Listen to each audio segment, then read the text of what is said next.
আজকে একটা চটজলদি টিফিন রেসিপি তোমাদের সঙ্গে শেয়ার করব। সেটা কিভাবে বানাই অবশ্যই তোমাদের পুরো ভিডিওটা দেখতে হবে, তাহলে বুঝতে পারবে যেটা কিভাবে বানাচ্ছি।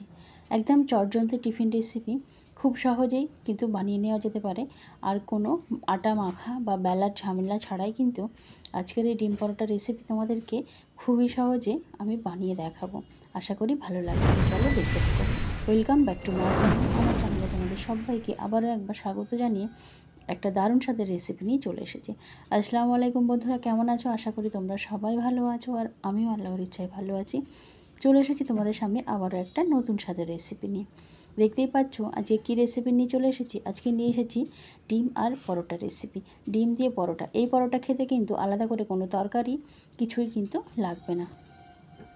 ডিম দিয়ে এইভাবে পরোটা বানিয়ে দিলে বাচ্চাদের টিফিনে দিলে খুব খুশি হয়ে যাবে, খুব খুশি হয়ে কিন্তু টিফিনটা খেয়ে নেবে। তো বাচ্চা থেকে বড় সবাই কিন্তু এই টিফিনটা পছন্দ করবে। এটা সন্ধ্যাবেলাও কিন্তু টিফিন হিসাবে দেওয়া যেতে পারে। তো চলো কী কী লাগছে আমার এই ডিম পরোটা বানাতে সেটা একবার দেখিয়ে দিই।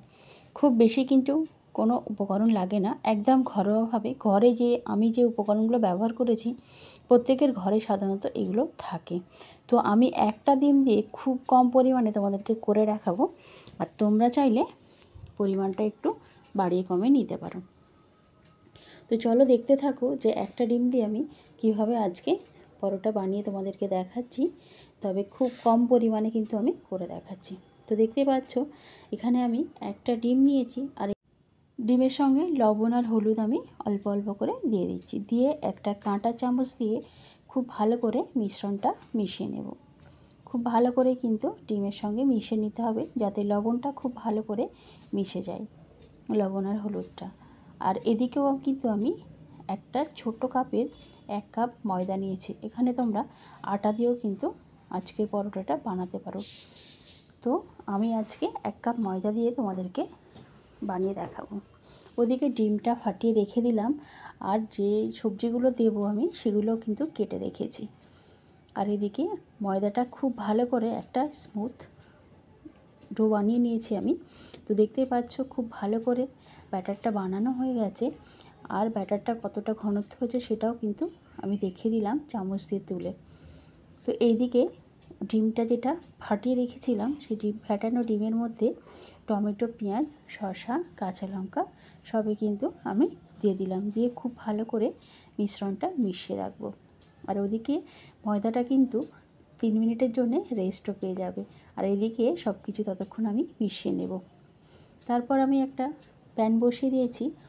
সেই প্যানে সামান্য তেল ব্রাশ করে নিচ্ছি। এখানে কোনো বেশি তেল এখন দেওয়ার প্রয়োজন নেই। তো সামান্য তেল দিয়ে আমি 2 হাতা পরিমাণ ব্যাটার দিয়ে খুব ভালো করে একটু ছড়িয়ে দেওয়ার চেষ্টা করছি, খুব সুন্দর করে, যাতে একটু পরোটাটা গোল শেপ হয়। এখানে আমরা পরোটা বানানোর সময় সাধারণত খুব ভালো করে আটা মেখে, ময়াম দিয়ে আটা মেখে হাতে খুব ভালো করে গোল করে বেলে তবে কিন্তু আমরা পরোটা বানাই। তো আজকের পরোটা তো আমি বেলে বানাবো না, মাখামাখি বেলাবেলি ঝামেলা ছাড়াই আজকে পরোটা বানাচ্ছি। তো দেখতে থাকো, কেমন লাগে অবশ্যই কিন্তু আমার কমেন্ট সেকশানে জানিয়ে যাবে। তো দেখতেই পাচ্ছ পরোটাটা কিন্তু নিচ থেকে ফুলে ফুলে উঠছে, ছেড়ে গেছে প্যান থেকে, কিন্তু নিচ থেকে ছেড়ে গেছে। এবার আমি একটা হাতার সাহায্যে পরোটাটা উল্টে দেব। আর যখনই পরোটাটা ওপর দিকটা ড্রাই হয়ে যাবে আমি ব্রাশ দিয়ে একটু তেল ব্রাশ করে দেবো ওপরটা। দেখতেই পাচ্ছ যে আমি তেলটা ওপর দিয়ে ব্রাশ করে দিচ্ছি হালকা করে। এবার আমি উল্টে দিয়ে এপিট ওপিট টুপিট খুব সুন্দর করে সেঁকে নেব। একদিকে একটু লালচে কালার হয়ে গেছে তখন কিন্তু আমি পরোটাটা উল্টে দিয়েছি। আর এই পরোটা এইভাবে বানালে এত সফট হয়, মানে ভাবা যাবে না, এত সফট হয়। বাচ্চারা কিন্তু একটা জায়গায় দুটো খেয়ে নিতে পারে, খুব সহজেই কিন্তু খেয়ে নেবে বাচ্চারা, কোনো ঝামেলা ছাড়াই। তো দেখতেই পাচ্ছ আমি এখানে যেহেতু কম ডিমের বানিয়ে তোমাদেরকে দেখাচ্ছি, তো আমি আজকে কিন্তু একটা ডিম দিয়েই দুটো পরোটা বানিয়ে তোমাদেরকে দেখাবো।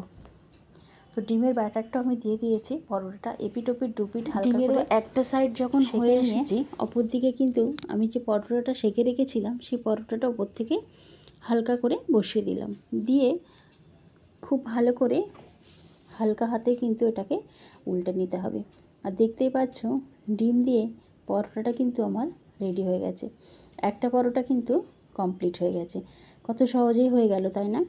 খুব ভালো লাগে খেতে, আর খুব সহজেই কিন্তু বানানো যায়, কোনো সময় লাগে না বানাতে। খুবই কম সময়ে, খুব কম খরচে এই পরোটাগুলো কিন্তু বানানো যেতে পারে। যখন বাচ্চারা বায়না করে, তো একদমই হাতে সময় থাকে না, তাও কিন্তু এই ডিম পরোটাটা খুবই সহজে বানিয়ে দেওয়া যেতে পারে। এই পরোটাটা বানাতে যেহেতু বাইরের কিছুই লাগে না, টমেটো, শসা, ডিম সবারই ঘরে মোটামুটি থাকে, তো শসাটা যদি নাও থাকে কোনো সমস্যা নেই, তো ডিম দিয়ে এইভাবে পরোটা খুব সহজে বানিয়ে দেওয়া যেতে পারে। আর বাচ্চারা শুধু নয়, বড়রাও খুব পছন্দ করেই কিন্তু এই পরোটাটা খেতে পারে। তো দেখতেই পাচ্ছ, আমি তোমাদের বোঝার সুবিধার্থে আরও একটা বানিয়ে তোমাদেরকে দেখাচ্ছি। হালকা হাতে আবারও উল্টে নিচ্ছি। এখানে আমি 2 হাতা করে ব্যাটার দিয়েছি, যেহেতু আমার চামচটা ছোট ছিল সেই জন্য 2 হাতা করে দিতে হয়েছে। তো চামচ যদি বড় হয়, মানে হাতাটা যদি বড় হয়, তাহলে 1 হাতা দিলেও কিন্তু হয়ে যাবে। তো দেখতেই পাচ্ছ যে আমার একটা পরোটা বানানো হয়ে গেছে। আর একটা পরোটা বানানোর জন্যে পরোটাটা সেঁকে তুলে নিয়েছি। ওই পাত্রে আমি আবার ডিমটা দিয়ে দিয়েছি। এবার ডিমটা উপর থেকে ড্রাই হয়ে এলে হালকা হাতে কিন্তু পরোটাটা ডিমের ওপরে দিয়ে দিলাম, দিয়ে একটু হাত দিয়ে প্রেস করে করে পরোটাটা ডিমের ওপর বসিয়ে নিলাম, নিয়ে খুব ভালো করে মানে হালকা হাতে উল্টে দিলাম। দেখতেই পাচ্ছ কত সুন্দর দেখতে হয়েছে, খেতেও কিন্তু দুর্দান্ত হয়। অবশ্যই ট্রাই করো একবার, আশা করি তোমাদের খুব ভালো লাগবে। চাইলে এটা সস দিয়েও কিন্তু খাওয়া যেতে পারে। আমার বাচ্চারা তো সস দিয়ে খুব পছন্দ করে খেতে, যেহেতু ওরা সস খুব পছন্দ করে, মানে টমেটো কেচাপ খুব পছন্দ করে, সেই জন্যে এই পরোটাটাও কিন্তু ওরা টমেটো কেচাপ দিয়ে খেয়েছে। তো অবশ্যই ট্রাই করো, বাচ্চাদের জন্য খুবই একটা লোভনীয় টিফিন রেসিপি। আশা করি তোমাদের ভালো লাগবে, আর বানিয়ে আমাকে কমেন্ট করে জানাবে যে কেমন লাগলো। অবশ্যই আমার কমেন্ট সেকশানে জানিয়ে যাবে। যারা ভিডিওটা এতক্ষণ দেখেছো ধৈর্য ধরে, তাদেরকে জানাই অনেক অনেক ভালোবাসা। যারা ভিডিও দেখছো অবশ্যই একটা লাইক দিয়ে ভিডিওটা শেষ করো। এতদূর ভিডিওটা দেখার জন্য অনেক অনেক ভালোবাসা তোমাদের সবাইকে। সবাই ভালো থেকো, সুস্থ থেকো। দেখা হবে নেক্সট কোনো ভিডিওতে। ততক্ষণ সবাই সুস্থ